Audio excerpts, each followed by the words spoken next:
Hola, ¿qué tal? Bienvenidos a este su nuevo podcast, personas. En este segundo episodio, el día de hoy vengo con otra persona muy especial, una persona grandiosa y también un profesional espectacular, un docente que me ha enseñado más de la vida, más de la profesión, más de cómo ser una muy buena persona y un muy buen profesional. Y quién más, sin mayor presentación, él es el grandioso doctor Luis Armando García. Muy buenos días, doctor, ¿cómo está? Luis Felipe, muchas gracias por esa presentación que no merezco, porque sabes que no merezco eso, pero qué maravilloso poder contar con personas como ustedes. De verdad que tu presentación, qué linda presentación. Y pues aquí estoy, Luis Felipe, muchas gracias por haberme invitado. De verdad que yo me siento honrado de estar en este momento, de estar en este podcast, porque me encanta lo que haces, me encanta cada una de las cosas que haces. Entonces, no, muchísimas gracias. Casi me quebranto con tus palabras, don Felipe. No, en realidad, doctor, es un honor para mí tenerlo aquí. Yo siempre quise iniciar este proyecto con personas que hubieran aportado mucho en mi vida y creo que las dos personas que he tenido hasta el momento, dos invitados, han sido dos personas grandiosas. El doctor Moyano, usted que lo conocía hace muy poco, a pesar de que lo conocía hace muy poco, ha logrado marcar nuestras vidas como estudiantes y sobre todo la mía también, tanto en lo profesional como en lo personal.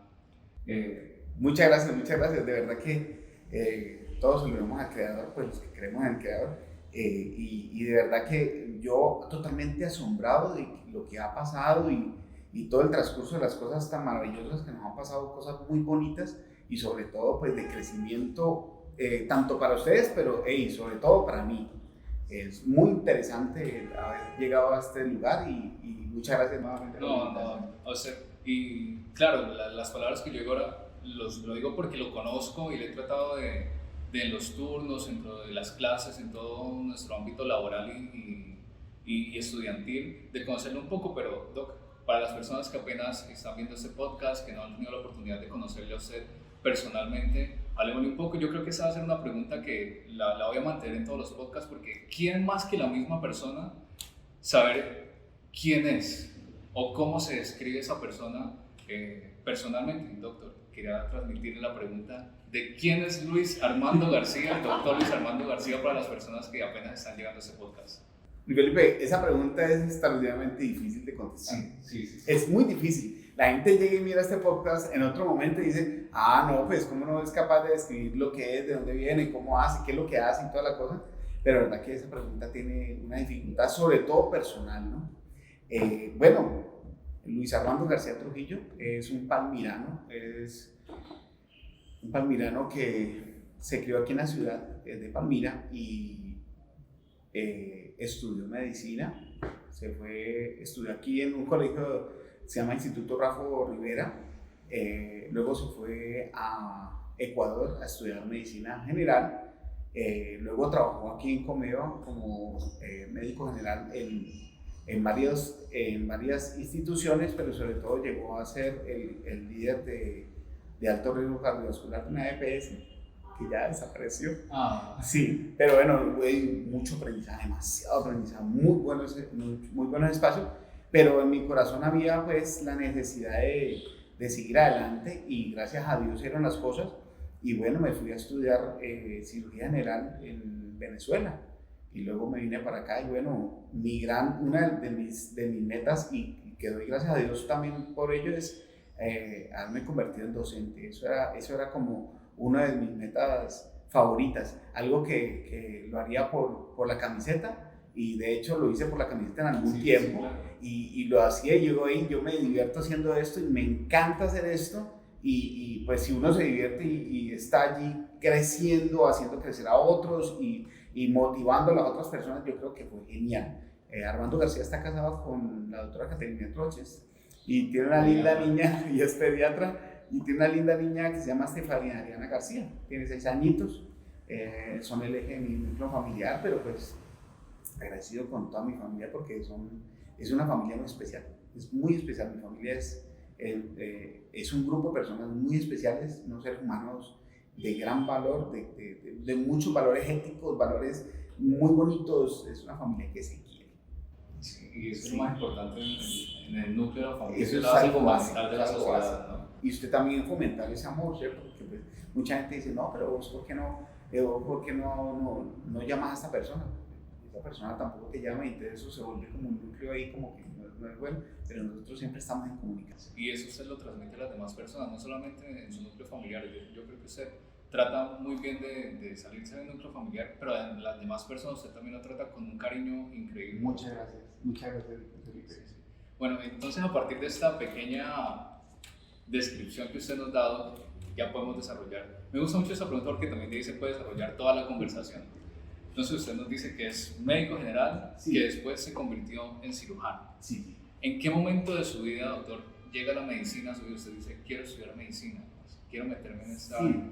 Mira, cuando yo era muy pequeñito tenía siempre la necesidad y el querer pues de ver las cosas biológicas y toda la cosa. Inclusive mi mamá fue en su tiempo enfermera del Seguro Social en ese tiempo.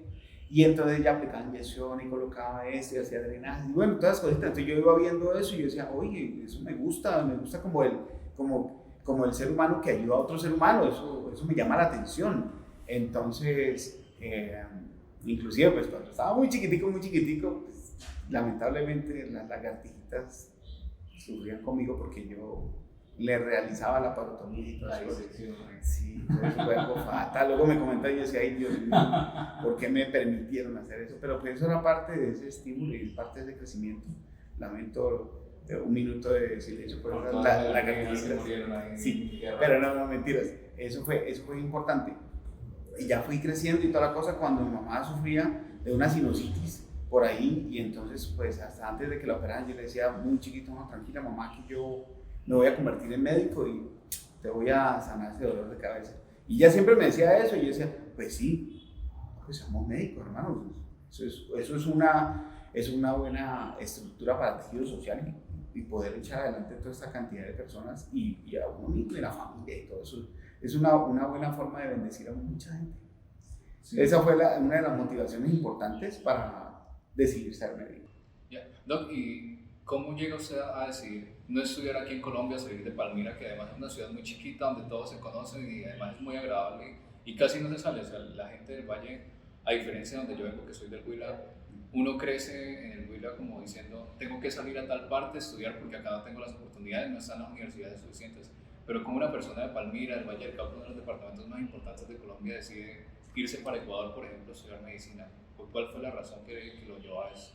Pues bien, y la pregunta es algo compleja porque tiene muchos ingredientes, muchas respuestas. Pero uno de los principales fue que mi papá era comerciante de esta ciudad y pues desafortunadamente en ese tiempo había muchas bandas al margen de la ley. Y desafortunadamente pues lo secuestraron, entonces bueno, a varios de las integrantes de la familia, gracias a Dios, nos fuimos para otros países y otras cosas y a mí me dijeron, hermano, ¿usted quiere estudiar medicina al fin? No, listo, vaya para allá. Y me enviaron al Ecuador a estudiar medicina, en el pregrado. En ese tiempo pues ellos, una familia muy unida y bueno, vamos para adelante con Armando y vamos para adelante con Armando. Pero entonces usted salió de aquí de Colombia justo a estudiar medicina o antes de eso tuvo que salir por motivos de seguridad o solamente salió por la medicina? Yo quería ser médico. Ajá. Y en ese momento había esa crisis de seguridad nacional. O sea, todo se juntó para que sí, se fuera a estudiar medicina en Ecuador por gusto de la medicina como por motivos de seguridad. Sí, y entonces en ese aspecto pues vi una universidad que era muy antigua, en ese tiempo tenía como 128 años, de haber sido fundada, era una de las más antiguas de Latinoamérica, es la Universidad de Cuenca, Ecuador. Entonces mi mamá viajó conmigo y toda la cosa, y cual mamá buena protectora viajando con su muchacho menor de edad, porque en ese tiempo él no tenía 18 años, y entonces ya me había graduado de bachiller, pero entonces se fue y miró la gente y miró dónde podía quedarme y con quién y qué tal la comida y todo, o sea, muy interesada mamá. Pero fue solamente Dolores, pero no se fue a vivir con usted. No, porque ella que tenía su familia y todas las cosas, el resto familiar con mucha condición sentimental de dejar a su hijo. O sea, se llegó a Ecuador a vivir solo. Sí, ¿Y qué tal fue esa experiencia estando en Ecuador? como le digo a todo el mundo, Luis Felipe, vea, si usted puede transmitir las buenas experiencias de haber estado en otros lugares, o si usted, yo creo, pienso yo personalmente, que si en algún motivo usted puede evitar el trauma en otra persona, diciéndole, mire, no se suba por esa peña que se va a golpear y va a caer muy mal, súbase por aquí, yo creo que uno debe hacerlo. Entonces, pues en este momento y aprovechando este buen podcast, yo creo que uno cuando sale de aquí, sale de Colombia a otros países, yo he visitado varios países, yo creo que ya voy para el tercer pasaporte, entonces, sí, es una locura, entonces es tratar de disfrutar de todo lo que te rodea, de las personas, aprender de las personas y tratar de sentirte tan a gusto con esas personas que te comportes como el medio ambiente, ¿sí? ¿Me hago entender? Y esto es muy importante porque cuando yo me fui allá a Cuenca, yo llegaba y me iba y tomaba un taxi. Entonces yo le decía, mire, hágame el favor y me lleva a la Universidad de Cuenca. El tipo del taxi me cobraba $5 a $7, ¿cierto? Sí. Pero si yo llegaba, trataba de imitar, ya no lo tengo como antes, pero yo decía, ¿me puede por favor llevar a la Universidad de Cuenca? Ellos me cobraban $3. Entonces, eso desafortunadamente es casi en toda Latinoamérica y en muchos países también. Y entonces, cuando le escuchan a usted la voz de colombiano, ahí viene la multa por ser extranjero. Claro. En todo sentido.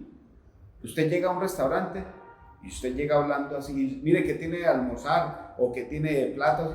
Inmediatamente le van a traer la carta con el plato lo más costoso que haya. Entonces, pues eso fue una bonita experiencia de aprendizaje. Muchas personas queridas, muchos seres humanos talentosos. Cuenca es reconocida a nivel mundial porque Cuenca es representada por la UNESCO, está calificada por la UNESCO como una ciudad de alto nivel social, de alto nivel de aprendizaje. La gente es catalogada como gente que estudia mucho, gente que realmente quiere progresar en la vida y que pues, tiene mucha universidad. La Universidad de Cuenca en su entonces tenía una sede solo para medicina. Y una sede te estoy hablando, Luis Felipe, que para primer año teníamos 17 salones con 53 personas en cada salón de primer año. Entonces una mega universidad, o sea, estamos hablando de 700 personas, Luis Felipe, 700 personas que ingresamos a primer año. En un semestre. Y los que pasamos al segundo semestre, llegó un tipo, pues, bastante ya reconocido, que era como el más cuchilla que enseñaba bioquímica. Y te cuento, Luis Felipe, que nos dijo, una vez entró y dijo, ya están a punto de cambiar ya a segundo semestre. Y en el segundo semestre les voy a decir algo. De estos 53, de cada salón van a salir solo 17. Oiga, como si el tipo hubiese calificado todo el primer año de todos nosotros y de cada salón solo pasaron 17 personas. Dentro de eso. O sea, sí, gracias a Dios. Sí, gracias a Dios. No, ¿sabe qué era lo más terrible? Lo más terrible era encontrar de que uno, gracias a Dios, iba ascendiendo, ¿no? Primero, segundo, tercer año, muy fuerte tercer año. Yo recuerdo tercer año en tercer año que era como sexto, séptimo, y farmacología. Nosotros tenemos una anécdota. Teníamos a un exministro de salud que nos daba a nosotros farmacología. Y a que no adivinas, ¿vos has visto los pliegos de papel periódico? Claro. El pliego, claro. O sea, el pliego es una cosa así de grande. Y Felipe, yo no sé cómo hacía ese tipo para hablar en la imprenta de la universidad, porque es que nosotros tenemos toda la universidad. Entonces teníamos tipos de audiovisuales, o sea, eran expertos en eso y nos ayudaban a nosotros a crecer en eso. De hecho, pues estamos hablando de, ¿puedo decir fechas? Sí, claro. Del 96. Y en el 96 yo era ducho para navegar en internet. En 96 es una locura. Uno llega y eso sonaba así, eso era muy característico. Todo. y eso, llegaban y buscaban, y entonces a mí me decían que es que el tiburón, porque navegaba mucho en internet, me gustaba mucho el internet y estaba ahí y bajaba todo el internet y decía, mire, este es el artículo nuevo, este es el artículo nuevo, entonces todo el mundo me decía, uy, este muchacho es, inclusive los profesores me decían, ve, búscame algo de tal cosa, y yo, tome, profe. Entonces, no yendo otra vez por lo de farmacología, el pliego, Luis Felipe, el pliego de preguntas de farmacología. Y la evaluación eran aproximadamente de 2 a 3 horas. No, eso yo nunca en mi vida he tenido, bueno, por ahí como el IFEX o el ECAES, algunas cosas que, pues ya uno sabe que eso es una gran, pero de una sola materia, sí, eso era brutal. Eso, o sea, uno salía así, zombie, increíble. Y ese también era otro filtro, o sea, el primer filtro de bioquímica y después el de farmacología. Farmacología, y luego una patología. Y patología hacía las preguntas, todo, de la letra más pequeñita de la imagen de patología. Eso es como muy común de los patólogos, ¿no? O sea, yo también tuve un patólogo que además era amigo de nosotros en ese entonces, pero las preguntas de ese man eran textuales de lo más concreto del libro. Yo no sé cuál es la afición que tienen los patólogos. Más adelante, exacto. Existe la materia. Oigan, pues me hace acordar mucho mi historia, pues obviamente en mucho menor escala, de cómo llegué acá. Y es que lo que le digo, uno siempre crece en el Huila queriendo salir, buscando oportunidades por todos lados para ver para dónde salir. Y a pesar de que Huila y Valle no están tan lejos en el mapa, pues, porque sí, en trayectos es bastante. Sí, está. La cultura cambia totalmente. La cultura cambia totalmente y por ejemplo, cuando yo recién llegué acá me metí una estrellada con la cultura, pero no de mala manera, sino me sorprendió mucho. Y entonces yo soy una persona que hablaba muy seco, muy cortante. Los de Huila hablamos de usted, acá lo tratan con más cariño de vos, vení, bebé, ¿qué más? Es mucho más cariñoso. Ese choque de culturas es tremendo, ¿cierto? Y a pesar de que yo trataba de ser muy amable con las personas me entendían mal porque yo era muy seco, o sea, yo soy muy de usted, no tuteo a nadie, no porque no quiera, sino porque no puedo, no sé cómo tutear, no sé cómo ser, sino a todo el mundo le trato de usted y trato de ser muy serio, además de ser muy abierto con las personas. Pero entonces ese choque también con el Valle me hizo entender de que usted se tiene que acoplar a su medio ambiente, usted no puede pretender de que todo cambie a su alrededor. Y a partir de que yo empecé a cambiar ciertas cositas nomás del lenguaje, de empezar a hablar mucho más en diminutivo, de tratar con más cariño a las personas, la gente del Valle hace que usted le coja un cariño increíble y usted empieza a acoplarse a esta sociedad y le demuestran un cariño impresionante. Incluso estábamos hablando ahorita antes de empezar el podcast, de hace 8 días salió el podcast con el doctor Moyano y no me esperaba la reacción que tuvo, el cariño que me demostraron todas las personas generalmente en mi universidad, aunque también a toda la gente del Huila que me siguió, muchísimas gracias. Entonces, es eso, también me siento muy... Yo también yo dije, ese es mi muchacho, perdóname, yo tengo que atreverme a decírtelo. No, yo decía, uy, Dios mío, qué bueno, Luis Felipe se merece lo mejor. Yo dije, Dios mío, vi toda esa cantidad de gente apoyándolo, un saludo especial a todas esas personas que lo apoyaron, de verdad que yo también lo apoyé, yo dije, no, yo tengo que mostrar el podcast y lo coloqué en mis redes también, me pareció genial y de verdad lo que hace es muy nutritivo, porque mira lo que estás diciendo, yo también me fui en algún momento para el Huila y yo también me encontré gente muy amable y toda la cosa y me daba chiquita y me daba lechón, me daba un poco de cosas y yo decía, wow, ¿esto qué pasó aquí? ¿Cómo es esto? O sea, ¿qué hacemos? ¿Cómo hacemos para integrarnos? Y aunque nosotros somos un poco más secos, o sea, no somos tan abiertos como es el bayuno, que es súper amable, que de una vez le abre la puerta de su casa a todas las personas. Entonces, ese choque cultural es muy bueno porque usted aprende además cómo socializar, cómo integrarse en la sociedad en la que usted es nuevo. Y también usted me hizo acordar mucho de eso. Y cosa muy similar que me hizo recordar es que nosotros, pues, no a la escala de su universidad, que eran 700 estudiantes, nosotros aquí, nosotros ingresamos aquí, si no estoy mal, entre 50 y 60 estudiantes. Wow. En primer semestre veíamos bioquímica. Sí. En bioquímica ingresamos 50, 60. Terminamos 23. Dios mío. Terminamos 23 en ese primer semestre de bioquímica. 23 personas de 60. Increíble. Pasamos en limpio. No sé si después la habilitaron, pero yo recuerdo que el man nos mandó el listado de las notas. Obviamente la nota más alta fue como de 3, 4. Wow. Y Y uno veía, yo me puse a contar, 23 habíamos pasado, así limpios, sin habilitar ni nada, 23 personas pasamos ese primer semestre de bioquímica. También fue, un corte muy bueno que hicieron ahí en la universidad. Sí, sí. Y curiosamente, farmacología 2. Sí. También la profesora de ese entonces, éramos 35 quizás los que estábamos ahí en el semestre. Solo pasaron 7 personas en limpio. Los demás, yo perdí farmacología, sí, y tuve que habilitarla. O sea, no me quedé un semestre, sino que tuve que habilitarla, hacer un parcial, sí, final con todas las preguntas, en donde tuvimos que presentarlo casi 30 personas porque la señora se le ocurrió dejarnos a todos. Sí, impresionante. Y eso pasa, ¿no? Eso pasa. Sí, entonces, como que bioquímica y farmacología son como entro en toda la universidad. Interesante esto. Pero bueno. Mira que patología, yo recuerdo que tercer año, que era quinto y sexto semestre, ¿cierto? Sí, quinto y sexto semestre, yo no vi un fin de semana. No vi un fin de semana, quiere decir que desde el viernes en la noche, yo era estudiando, sábado todo el día, toda la noche, me trasnochaba el sábado, domingo, todo el día, me trasnochaba el domingo para el lunes tener la clase con patología. Claro. Y era un año, es una cosa. O sea, éramos entes que estudiábamos, nada más.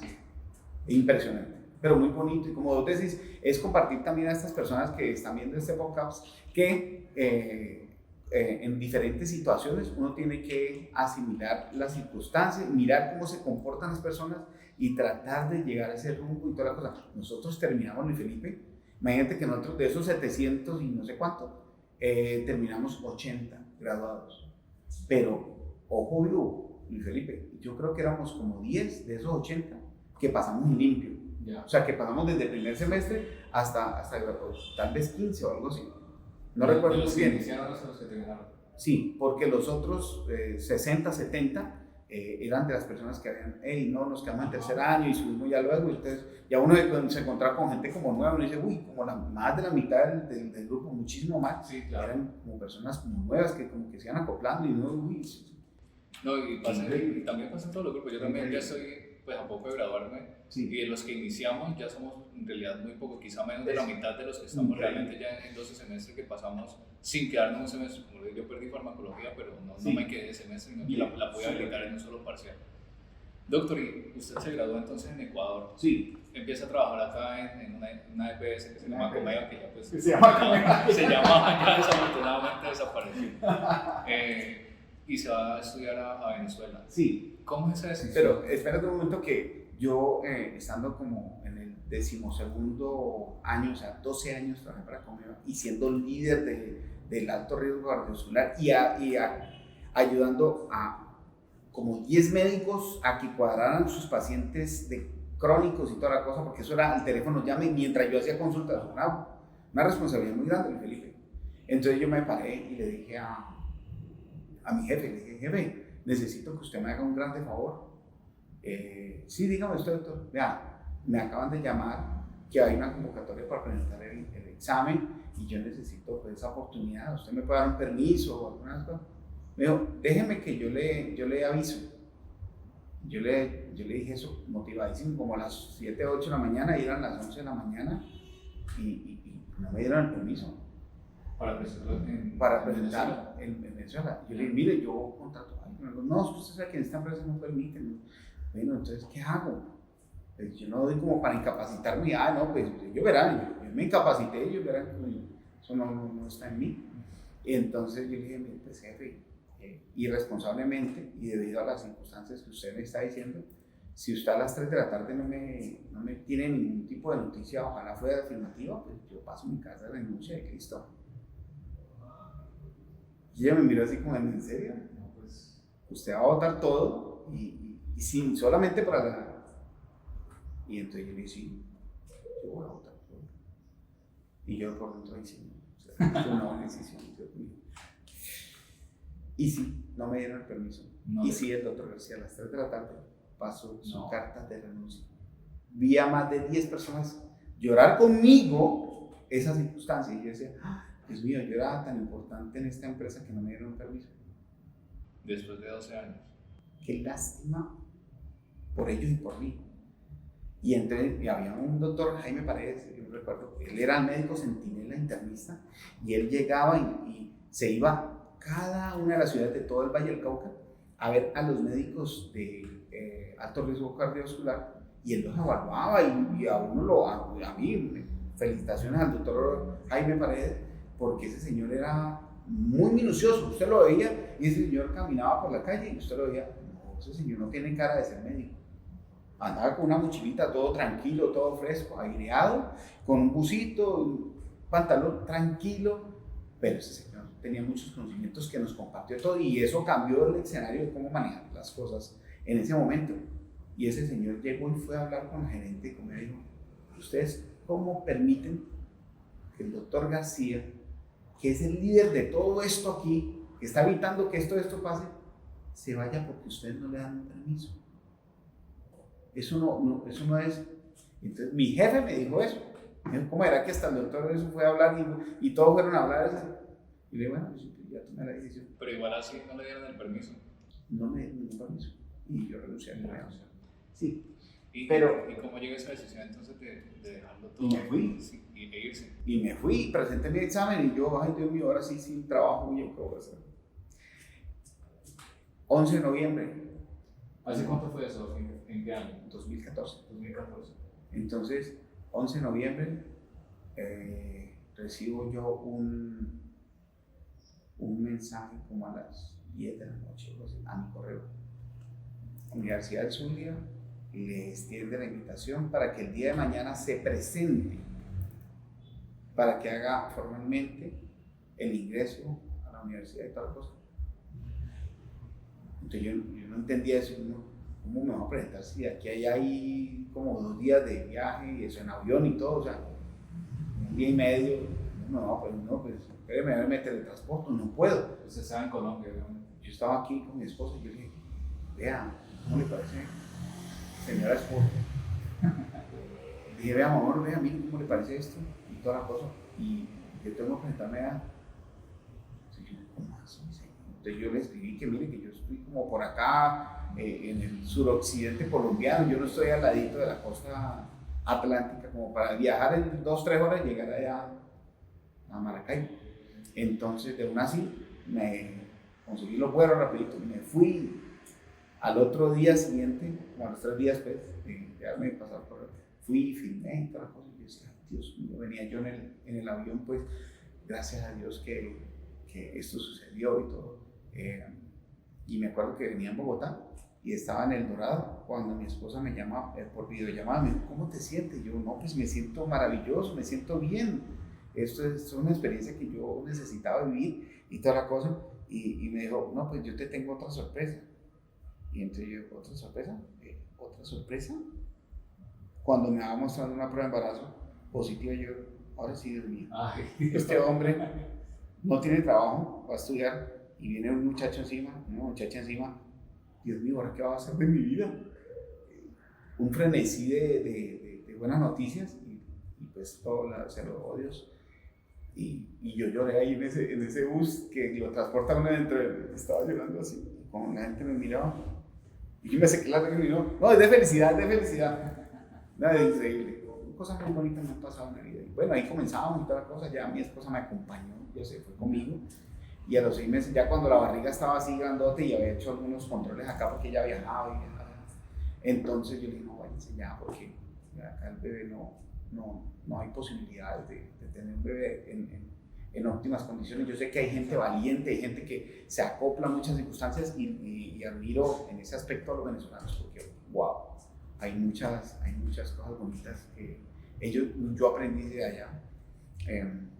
Pero veía que eso es imposible, pues, de que una bebé tuviera sus lechecitas, sus pañales, sus cositas básicas. No había esa posibilidad. Entonces le dije, no, váyase para allá y tenga a la bebé. Y bueno, pasaron eso y justamente cuando iban a hacer mi bebé, me dieron como libritas de nacimiento de bebé. Bueno, en la universidad. En la universidad, el profe que era el coordinador era un tipo muy estricto, que la gloria del Señor lo tenga descansando en paz. Falleció, un gran ser humano, un cirujano que de una trayectoria impresionante, era docente universitario de pregrado y de posgrado, un tipo muy buena persona, equilibrado. Encontrar en un tipo con tanto poder es difícil que esté íntegramente equilibrado.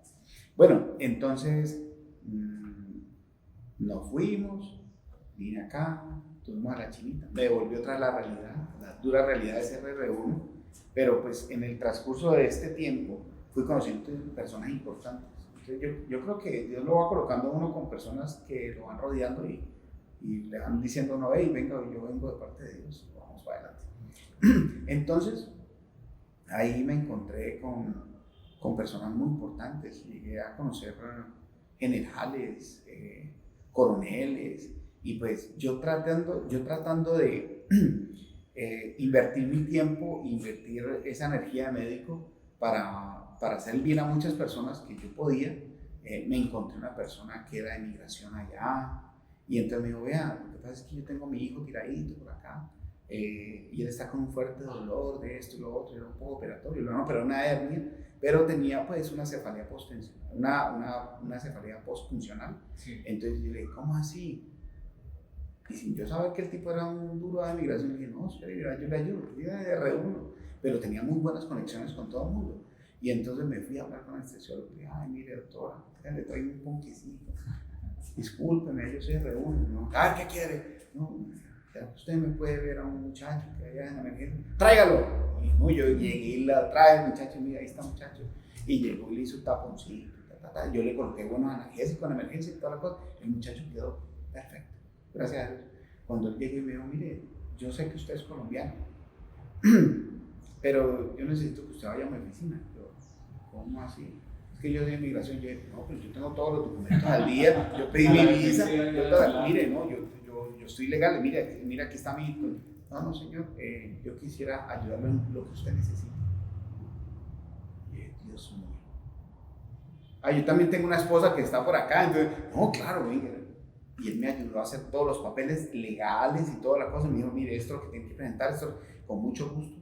Entonces, yo ya no hacía esas colas que eran de 3-4 horas. Sino que llegaba, yo fulanito, ya, mucho gusto, doctor, firme aquí, me demoraba nada. Él me facilitaba todo. Y yo decía, Dios mío. Y así era con los policías. Me encontraba con policías de alta jerarquía, coroneles y todas las cosas. No, con mucho gusto, sin saberlo yo, no me interesaba quién fuese. Y lo iba ayudando. Y así me conocí al director del posgrado y pues, me pareció una persona muy íntegra, intachable, una persona que no se deja conocer por nadie. Inclusive en ese tiempo habían votado del posgrado a un R3 de anestesio porque pues, pareciese que estaba comprando cupos, vendiendo cupos, no sé. Eso dijo él, no, yo no lo voy a soportar. Y nos lo decía a todos los extranjeros, yo no soporto a nadie que se meta con los cupos, que haga como trampa esas cosas. Increíble.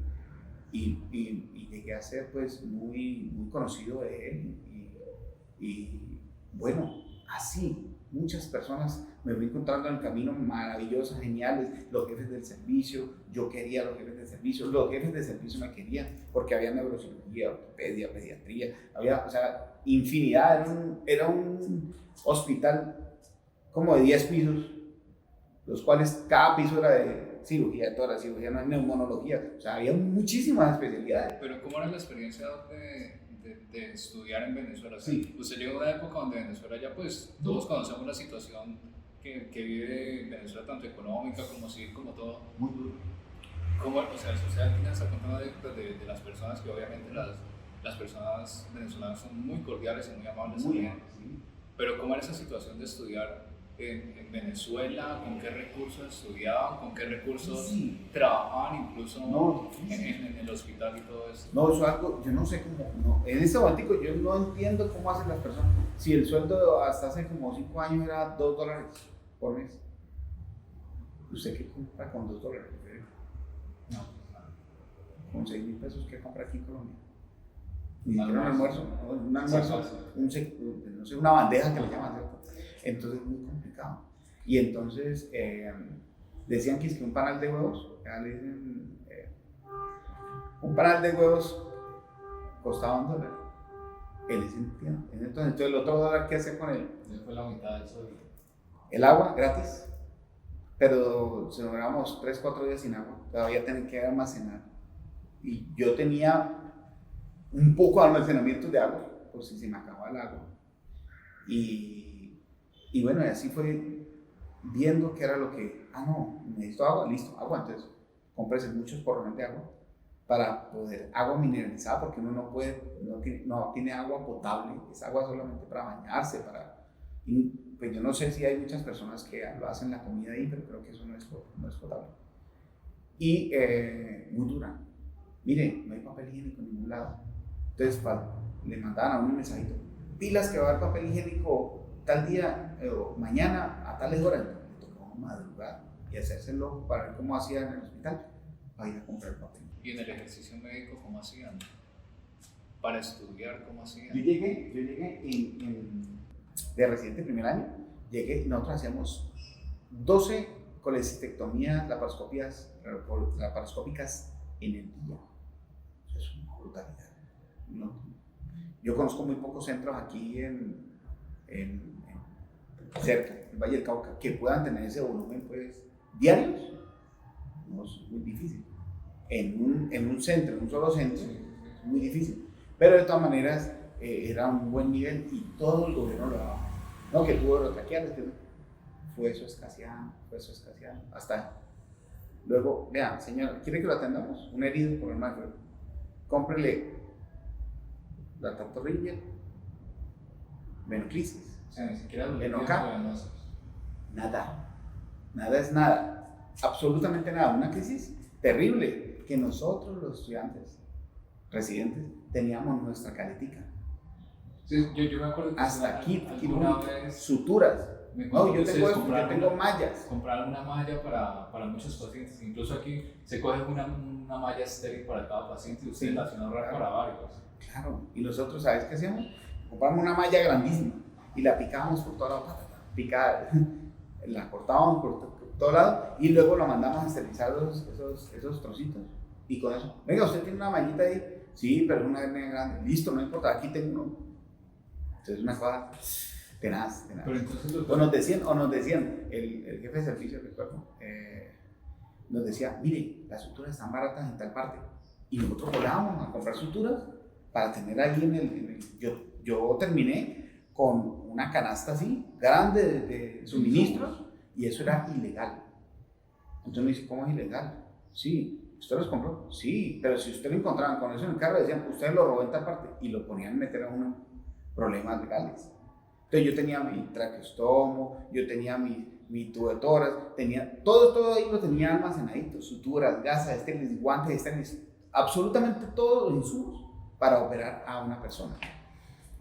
Pero ¿y cómo hacían, doctor, cuando ustedes mandaban a un paciente a comprar algo, si no había ni siquiera en el hospital dónde los compraban, cómo los conseguían? En ocasiones se moría la gente. Por no conseguir los insumos. Por no conseguir los insumos.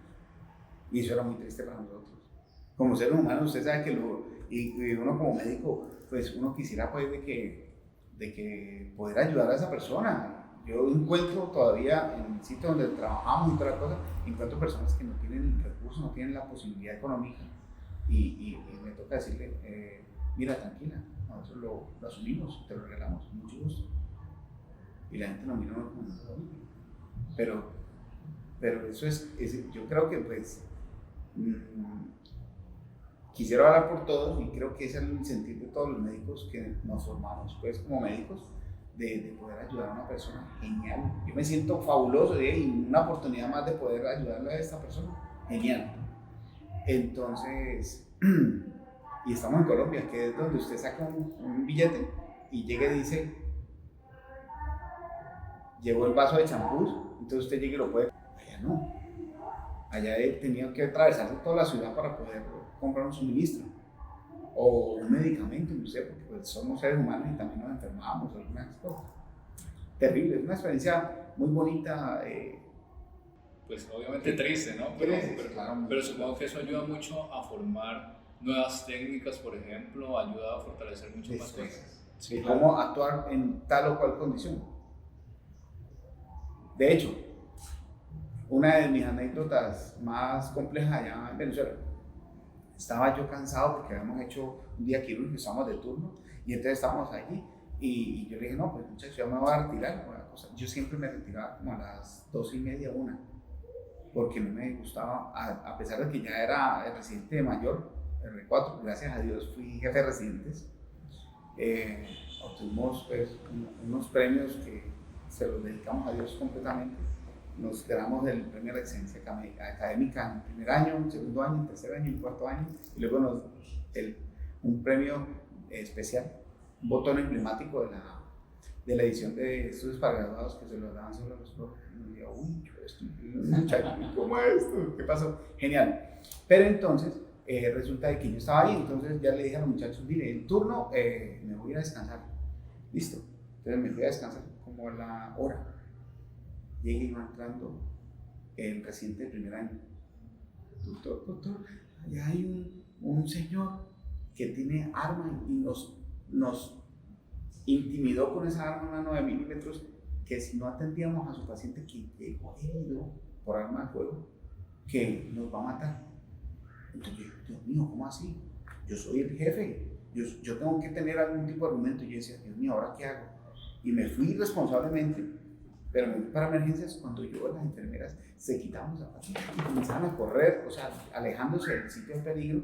Y entonces yo me hice loco mirando hacia abajo, y entonces en el transcurso del tiempo, cuando era adolescente, yo entrené lucha libre, entrené hapkido y karate. En ese tiempo era peligroso. Yo nunca peleé. Pero entonces yo llegué y me fui con la estrategia de irme suavemente, mirando así a los pacientes. Entonces el tipo llegó y amenazante me dijo, ¿usted es médico o qué? Y yo le dije, no, yo soy enfermero, pero ¿qué le puedo ayudar? Le dije yo con la voz de ellos. Y entonces le dije, no, venga, atiéndame a porque si este muere, usted se muere. Y yo, no hagamos eso. Entonces llegué y saqué una hojita y le dije yo, usted quiere ayudarlo, ¿cierto? Venga, cómprale esto, pero ya, vaya, cómprale rápido. No hay aquí nadie le va a regalar, vaya, compre eso rápido. Inmediatamente, Luis Felipe, saqué al individuo que estaba amenazando a todo el servicio de urgencias con la pistola a que comprara esas cosas. Y entonces ahí, cuando vi que el tipo volteó la esquina y salió por la urgencia a buscar pues la farmacia en esa hora, se iba a demorar. Atendí al paciente, miré y le dije a los muchachos, traigan esto, traigan lo otro. Llame a la policía, le dije al de la seguridad, y llamaron a la policía, hermano. En 15 minutos eso se llenó de policías. Entonces yo le dije, ¿cuál es el comandante de aquí? No, yo, doctor. ¿A usted lo amenazó? Sí, yo fui el que lo saqué. Pero si ustedes lo esperan fuera de la puerta, el tipo se va a dar cuenta y no lo van a apresar.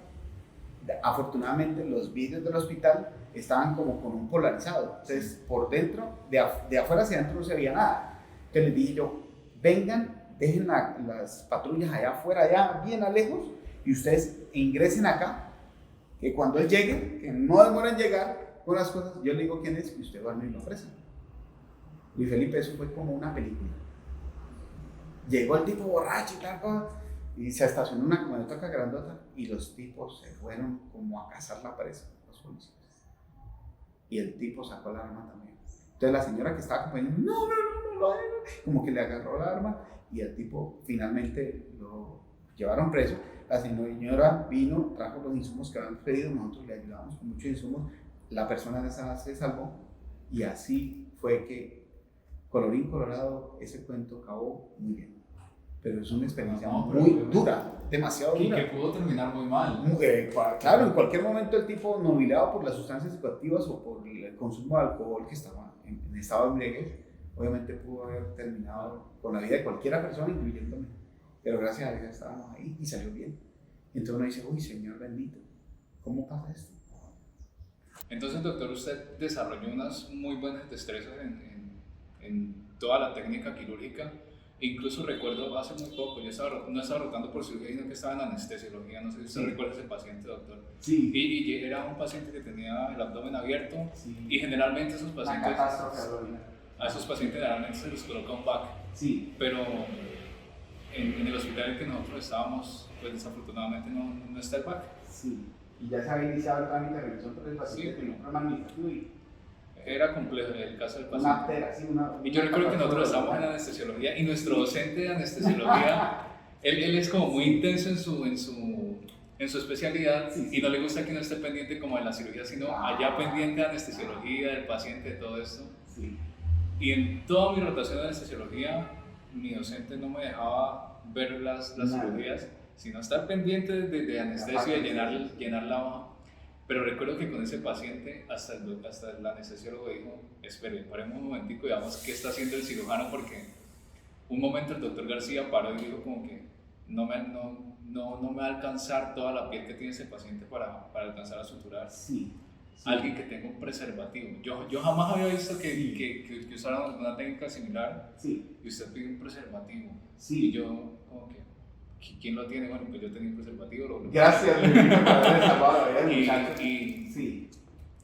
y yo supongo que eso solamente lo conoce usted porque quizá en algún momento tuvo que pasar una situación difícil de escasez. Claro. Porque eso no es muy común. Yo nunca he visto que en quirófano pidan algo así, porque Sí, sí. pues, Y es así. Y entonces imagínate que el doctor Telles lleva muchos años, sí, inclusive en el HV y en hospitales de mayor envergadura, pero resulta que cuando yo le dije, muchachos, hay alguien que nos pueda regalar un preservativo, todo el mundo se quedó callado y yo decía, me va a tocar decirle a alguien que compre un preservativo ahí al frente de la farmacia y me lo traiga, porque no hay otra manera de contener esta fístula de alto gasto, porque está con un abdomen abierto. Entonces no teníamos cómo hacer un sistema de VATS, entonces ni una artera pues en realidad, pero eso no existe allá. Entonces mientras que nos lo aceptaban y tal, pues yo no sé, el paciente nos va a morir. Y cuando tú dices, no, yo lo tengo, yo, oh, gracias a Dios, qué bueno.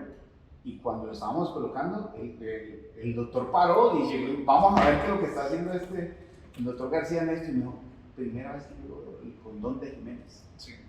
Y entonces, pues, el paciente finalmente, nosotros hablamos con migración, porque un paciente venezolano, y hablamos con migración, hermano, y le hicimos con la trabajadora social y comenzamos a hacer presión desde la parte administrativa, y dijimos, mire, ese paciente se va a morir aquí, se va a morir aquí, vamos a hacer toda la cosa, y finalmente hablamos con alguien en el hospital universitario y nos lo aceptaron. Qué bueno. Salió vivo del hospital universitario. No, que Eso, un paciente muy mal pronóstico, yo recuerdo, sí.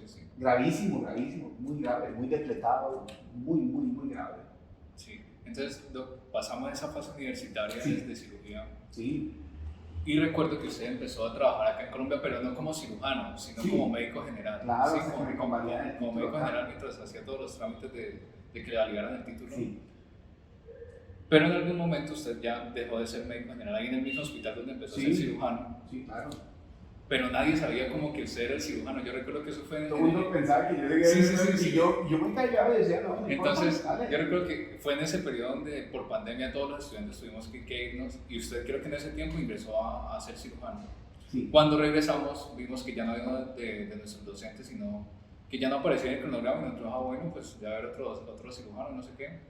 Pero como ya todos lo conocíamos como médico general, entonces uno llegaba a turno, y recuerdas esa anécdota, yo creo que me la han contado mínimo unas 3 personas, ¿verdad? Y que yo creo que de poco me pasó también a mí, más o menos. Es que normalmente uno llega al servicio, revisa lo que hay pendiente, los pacientes que faltan por ver, y al rato llega el cirujano, si hay algo pendiente, a menos de que haya algo urgente, uno lo llama y llega, pero al rato es que llega el cirujano. Yo recuerdo que ese día yo llegué con mis compañeros, usted ya estaba ahí, y empezamos a ver el censo, no sé qué, cuando todos nos empezamos a preguntar, pero ¿por qué el cirujano no llega? ¿Por qué el cirujano no llega? Y claro, no sabemos que usted, que había sido el médico general, ahorita era el médico cirujano, pero como usted no llega con no sé si decirlo prepotencia, o hay muchos especialistas que llegan de una vez imponiendo algún carácter o siendo muy estrictos. No, usted se parchaba, incluso usted llegaba a hablar con nosotros y empezaba a hablar de la vida, de todo, y al rato era que uno se daba cuenta que era cirujano. Incluso recuerdo que un compañero me dijo un día, no, es que yo... Qué buena percepción que tienes de mí. No, gracias. No, si supiera lo que me pasó con García, Sí, un compañero que estaba un semestre antes, si era lo que me pasó con García, que llegamos al turno y nos pusimos a hablar con García, y nosotros diciendo delante de él que por qué no llegaba el cirujano, y que estaba demorando mucho, que por qué no llega el cirujano rápido, y claro, cuando se ser. encuentra que era el doctor ¿Sí? García, sí. Entonces, Doc, usted antes de ser docente en la universidad, siendo cirujano ahí, usted ya hacía su rol de docente. O sea, generalmente los que no están ligados a la universidad no generan o no transmiten mucho conocimiento a los internos, a los estudiantes que están dentro del hospital, pero usted sí lo hacía, usted siempre lo hizo a pesar de no estar ligado a la universidad. Sí. ¿Cómo ha sido esa experiencia, Doc? ¿Y cómo llegó lo de ser docente universitario, a pesar de que usted ya lo hacía sin ninguna remuneración ni nada? ¿Cómo llega y cómo ha sido esa experiencia? Pues mira que esos procesos son bonitos, ¿cierto? Mira que lo que me está viendo es de que la percepción del muchacho era de que definitivamente ingresó alguien que social, alguien que pueda tener empatía con ellos y que podría pues decirles a ellos, inclusive en el momento de que es obvio que un especialista tiene mucho más conocimiento que un estudiante de medicina, ¿cierto? Pero para uno poder dar esas herramientas de trabajo, esas herramientas de fortaleza para ese médico en potencial, ya están a puertas de ser médicos legalmente, entonces es ganarse ese espacio, darle como valor a ese espacio y decir, mire, no, yo soy el especialista, pero conmigo cuentan y vamos, si quieren, vamos a revisar este caso y leemos esto y hacemos esto, esta es la actualización y estas son las circunstancias. Y eso no es como tan atropellante, eso es algo fácil de aprender y vamos a hacerlo dinámico para poder que esa persona salga con el instrumento, esa fortaleza para poder actuar sobre esas personas. Cuando yo era residente el primer año, a mí me dieron muy duro, Felipe, muy duro. Yo entré con otro estudiante extranjero y a los 15 días el estudiante extranjero renunció. Yo llegué ahí como mula, siga. Y cuando vieron de que yo respondía a la mayoría de las preguntas, por haber estudiado, me mataba muchísimo, estudiando, me dijeron, no, usted no me come y entonces, a que no había gracias a Dios, no me lleno de orgullo ni saco el pecho de esto, no, pero gracias a Dios, siempre me dejaban de último para las preguntas de residentes de primer año, siempre. A ver, Armando, ¿qué tal cosa? ¿Y eso era una ventaja? Eso era una ventaja, ¿no? Ya. Porque a mí me dieron los primeros casos, porque me dieron muchas cosas. Ya. Es algo bonito, algo bonito. Había muchas personas que a mí tenían muy buen nivel y yo tengo que reconocer eso. Pero entonces cuando yo pasé de primer año a segundo año de residencia, yo dije, yo tengo que pasar por aquí dejando huella.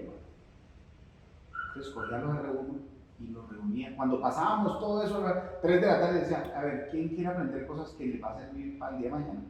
Me los llevaba por una habitación, un sitio donde nosotros estudiamos. Mire, esto es así. Para mañana, el que quiera estudiar esto, que eso nos van a preguntar en la revista. Sí, señor, eso nos preguntaron en la revista. Entonces me comencé a ganar ese gana-gana, porque cuando tú eres docente estudias y te vuelves fuerte académicamente, pero también vuelves fuertes a otros. Y si puedes lograr motivar a esas personas, pues qué genial, ¿cierto? Porque eso se va creando una estructura, eso es crear tejido social, eso es elevar la potencialidad de esa persona y motivarlos a que lo hagan. Cuando pasé a R3, ya eran los R1 y los R2, vámonos para acá. Y cuando éramos R4, teníamos un grupo de personas muy buenas. Hay estudiantes venezolanos muy buenos y a todos vamos a sacarle el jugo a eso. Aquí no vamos a quedarnos con pereza, esperar a ver si pasa el día, no, vamos a hacerlo así. Y así fue que comenzamos a dar docencia desde ese momento. Y cuando llegué acá como médico general, yo llegaba y les explicaba a los muchachos. Yo quería ser uno de mis sueños, Luis Felipe, ser docente universitario y médico general. Y explíquele cosas de cirugía, y hacíamos suturas y le decía, mira, esto se hace así, esto se hace así, y toda la gente ahí, no, chévere. Hermano, se llenaba la sala de urgencias cuando no estábamos en pandemia de estudiantes. ¿Cómo era que las enfermedades decían? No, aquí hay muchos estudiantes, doctor. Y yo, bueno, entonces salgan uno y amarra ticoides nosotros, y así hacemos. Y ya cuando nos volvimos especialistas pues, homologados aquí en Colombia, nos dimos cuenta de que era muy importante seguir en el sueño y perseguir ese sueño. Perseguir ese sueño es algo fabuloso, algo muy bonito, y decíamos, no, hasta que encontramos la posibilidad de hacerlo. Y bueno, bendito Dios, abro este espacio para decirles a aquellas personas y decirles pues a las personas, yo sé que me están viendo y me están nos están siguiendo porque este podcast es muy bonito. Muchas gracias a todos ustedes porque hicieron realidad ese sueño. Ustedes no saben cuánto anhelaba mi corazón de poder expandir la capacidad de poder llevar adelante esos proyectos de muchas personas, porque pues a algunas personas les gusta como yo expreso mis ideas, como yo las hago mnemotécnicas, las hago como más fáciles para discutir, hablando mentalmente, ¿cierto? Y pues bueno, Luis Felipe, un gran grupo que no me esperaba y que delante de los ojos de Dios te digo, nunca los coaccioné a decir, mire, yo quiero que ustedes me apoyen en la universidad, necesito su apoyo, necesito su voto para poder llegar hasta allá. No, nunca lo hice, pero de la manera más agradecida, más bonita, mejor dicho, me sucedió algo impresionante, Felipe. Y estoy hablando de tu grupo, Felipe, y estoy hablando con propiedad, ¿cierto? Y quisiera extender ese agradecimiento enorme porque ellos llegaron y hablaron en la universidad por mí y yo ya era docente en otra universidad X y ya era docente, pero a ellos también les daba mis conocimientos, mis pocos conocimientos, y ellos los nutrían y ellos se sentían a gusto. Pero cuando me di cuenta, no, doctor, mire, ¿cómo le parece a usted que nosotros hablamos con fulanito y sutanito y lo propusimos a usted para que nos diera clase? Entonces yo me quedé en shock y decía, qué bonito es esto. ¿Cómo lo lograron hacer? ¿Cómo lograron unificar esas personas y poder pedir solicitar? Yo no sé qué hicieron, no recuerdo qué fue lo que hicieron, como que hablaron con el director y un poco de personas. Cuando a los pocos meses me dijeron, hermano, lo necesitamos hacer como docente. Yo no pude creerlo. El director en ese momento sigue siendo el doctor Arana, ¿cierto? Sí. Y él me dijo, mire, yo lo necesito a usted como docente. ¿Cómo así, doctor Daniel? Yo, años atrás, había puesto mi hoja de vida, me dijeron, mira, hasta que usted no homologue su título, usted no puede ser docente aquí. Entonces dije, bueno, esperemos. Pero nunca esperé que por bendición de Dios y pues por el apoyo de todos aquellos que no sabían qué había pasado, lograr esa hermosura de situación. Porque incluso también fue algo que vino acompañado en esa ceremonia de batas blancas. Increíble, pues, no me siento muy orgulloso de eso, pero era algo que tenía que hacer. Yo fui quien dio el discurso de batas blancas de mi semestre, y en ese momento yo le pedí al doctor Ana que por favor nos pusiera un poco más de cuidado. Claro. Y yo recuerdo que la semana posterior el doctor Ana se comunicó conmigo. Impresionante. Me dijo, ¿cómo podemos ayudar? Eso es impresionante. O sea, no sé qué hicieron. Yo no sé qué hicieron ustedes. No sé qué le hicieron. Y yo recuerdo que el doctor Ana hizo una reunión y nos puso unas propuestas, y dentro de esas propuestas que nosotros dijimos, la rotación de cirugía es una de las mejores que tiene la universidad, mejor estructura. El doctor Lucy hace un trabajo increíble con esa rotación, pero hay algunos docentes que no eran los mejores. Sí, había algunos docentes que no eran los mejores, no es necesario mencionarlos. Nosotros dijimos, este man es docente de la Universidad de San Martín, no creo que haya problema en decirlo, es docente de la Universidad de San Martín, sí. Y ellos rotan con nosotros somos los internos de ellos, y ellos son nuestros estudiantes, y ellos tienen un gran profesor, y a pesar de eso, él nos enseña a nosotros así no reciba un solo peso de esta universidad. Doctor, algo podemos hacer con el doctor García. Yo la verdad creí que no iba a pasar nada. Una cosa increíble. Yo pensé que no iba a pasar nada porque normalmente pues las reuniones no sirven para mucho. Sí. Pero afortunadamente el doctor Arana ha sido muy condescendiente con eso, y cuando yo recuerdo, ha sido uno de los momentos más gratos de mi carrera. Yo estaba rotando por medicina familiar en ese entonces. Sí.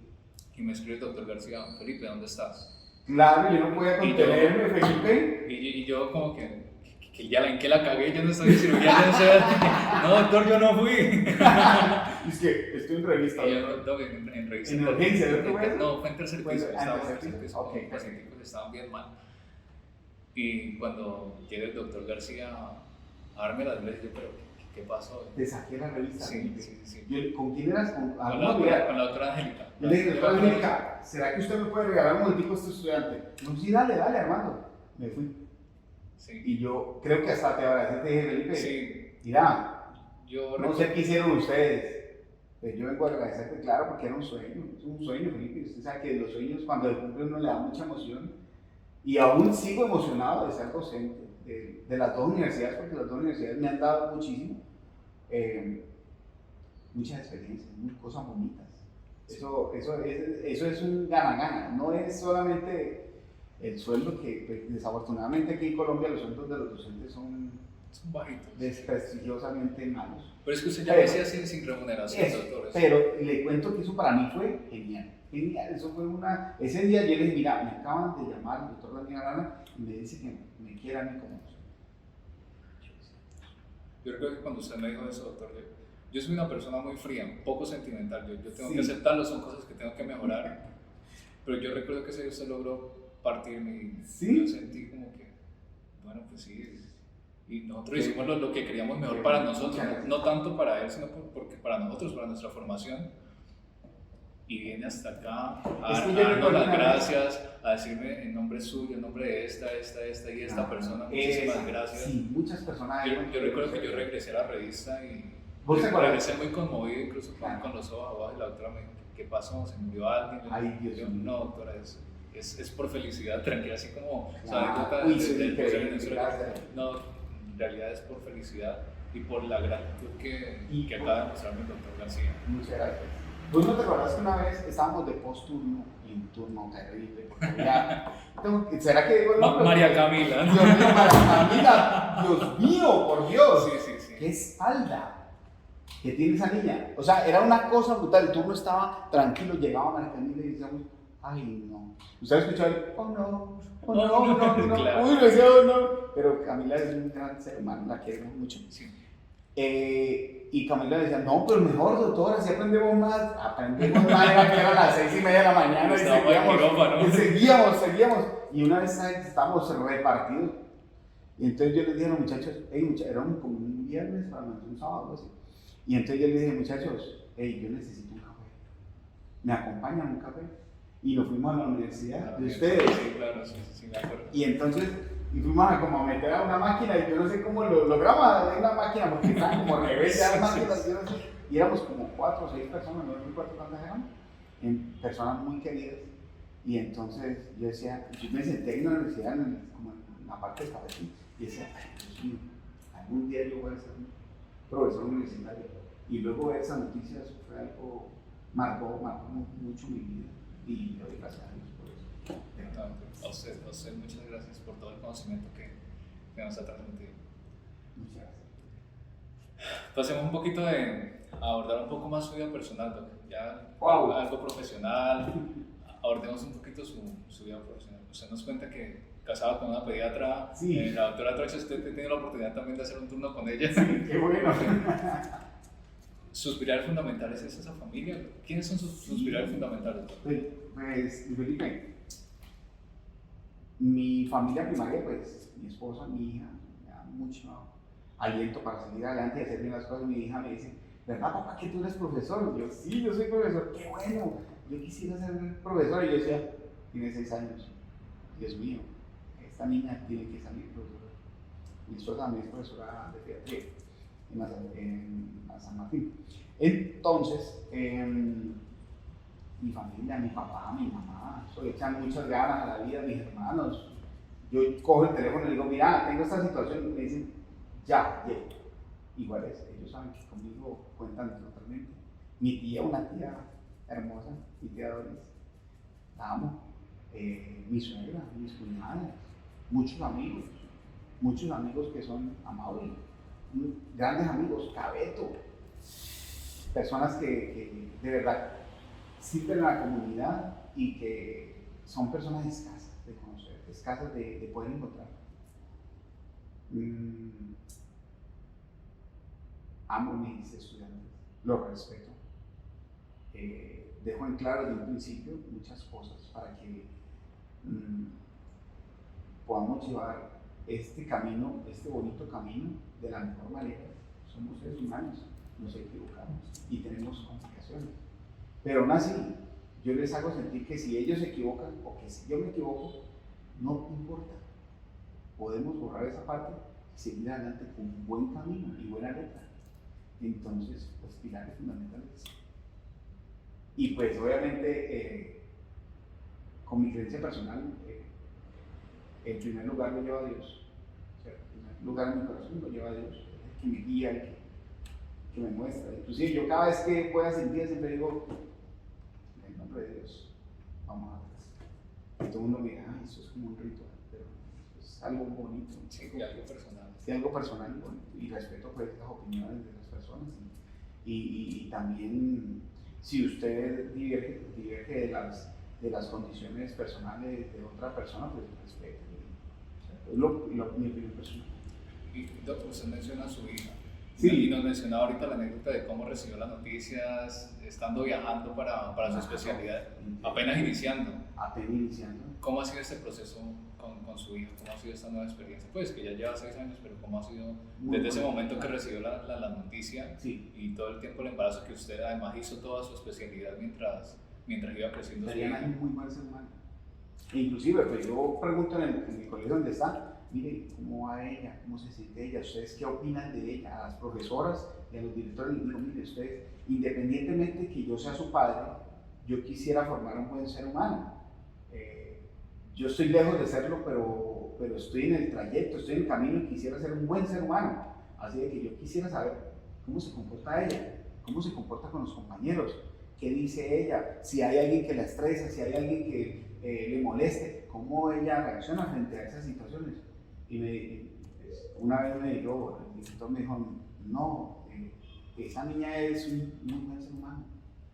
Alguien se cayó, ella lo abraza. Saluda a las personas de manera respetuosa. O sea, yo me quedé admirado y yo dije, bueno, solo Dios, eso pasa, solo por eso. Porque sé que mi esposa es un buen ser humano y todo, pero también hay cosas que uno dice, hey, de la formación, ¿cierto? De lo que vale más el ejemplo que uno entonces. Sí, claro.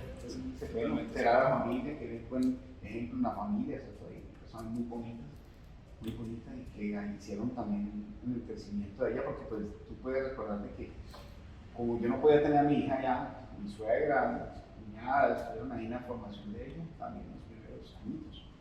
Entonces, una experiencia muy bonita. ¿Y fue difícil hacer, por ejemplo, iniciar esa especialización Sí. con esa noticia de que su mujer estaba embarazada? Tremenda. Eso es tremendo. ¿Cómo sorteó usted eso? No, porque es que yo decía, ¿ahora cómo voy a hacer? Porque yo ya me gusta ser muy responsable. Cuando vos decías que el doctor García, cuando son las 7 en punto, ya está viendo a ver qué es lo que hay que hacer, ¿cierto? Sea la noche o sea la mañana, pues ahora viendo la responsabilidad de una hija, entonces uno dice, Dios mío, ¿ahora qué voy a hacer? Yo estoy devengando dinero. Mi familia me apoyó muchísimo. Mi familia no solamente son desarrolladores motivacionales personales, sino también económicos, ¿no? Increíble. Desafortunadamente, Doc, ya suena la alarma de las 12 del día, usted tiene que irse a cirugía. Así que sí. Quiero terminar con una cosita. Sí. Le propongo, eso sí, un segundo podcast. Dios mío, Sí, lo proponemos ahí. Yo como, mira, cuando me hiciste esta invitación, yo dije, mira, ¿yo cómo voy a llevar? Porque pues el profe Pablo es una eminencia, yo lo admiro mucho. Ahorita en la entrega de batas que nos invitaron este viernes, pues eso fue un día loco. 7 de la mañana el doctor García estaba en cirugía. 1:30 de la tarde salió de cirugía. 1:30 entró a consulta. 12 pacientes, los vimos con un muchacho, salió a las 3:30, 4 de la tarde a el sitio donde era la infusión de batas, el nuevo médicos, la nueva cohorte de médicos internos, y los muchachos querían que yo diera unas palabras, pero pues se me imposibilitaba de ese momento. Volver a abrazar, volver a sentir esa emoción de esas personas como ustedes, que son maravillosas, y ahora estarme de frente con esas cámaras, que me parece un lujo estar aquí en este sitio. Muchísimas gracias por la invitación. De verdad que a mí me da muchísimo gusto estar aquí y sobre todo pues compartir con cada uno de ustedes, porque me encanta socializarme, me encanta estar con ustedes, es algo maravilloso. Esta experiencia es maravillosa. No crean que lo digo como cliché, no. Para mí es muy bueno ser docente, me encanta ser docente y encontrarme con personas como tú y Felipe que son, en cualquier momento son enriquecedor hablar con ellas. Para mí es fabuloso, es muy bueno. Pero ahora sí nos toca ir a cirugía, Luis Felipe. Para terminar, qué pena, una última cuestión. Yo sé que esto mucha gente lo pasa por alto, pero yo sé que al menos una persona le hará algo en su mente. Doctor, sí. Un consejo para alguien que quiere iniciar a estudiar medicina. Oh, Padre nuestro. Así sea cortico. Un consejo para una persona que quiere venir a bendecir a muchas personas. Nunca dejen de hacerlo bueno. Nunca deje de hacerlo bueno, porque pronto vendrá a usted la recompensa. Mucha gente, ahora hay muchos estudiantes que dicen, uy Dios mío, yo esto como difícil, no tengo remuneración económica, comer en un sitio para tratar de ahorrar, tratar de manejar las finanzas no es fácil. Yo estuve aquí, 12 años fui estudiante en medicina, porque 7 años fui en pregrado y 5 años estuve en medicina. Entonces fue muy difícil. Pero no, si usted va a hacer algo, hermano, hágalo como si fuera para Dios. Hágalo bien. Y no se olvide hacerlo bien. Hermano, usted puede traerle circunstancias pesadas, usted es un ser humano, puede tener depresión, usted puede estar en una condición económica compleja, puede estar en una situación familiar compleja, puede estar en una particularidad compleja, pero si usted tiene la mano de hacer el bien a una persona, a su prójimo, hermano, hágalo. Y no hay cosa más bonita que usted tener bases fundamentales en la parte académica de medicina para poder ayudar a las personas de la mejor manera. Claro que sí. Tener una Doctor, para mí ha sido un gran honor. Muchísimas gracias por acompañarme aquí en este podcast. Espero verlo en el próximo. Doctor. Y eso vale muchísimo. Un feliz día. Hasta luego.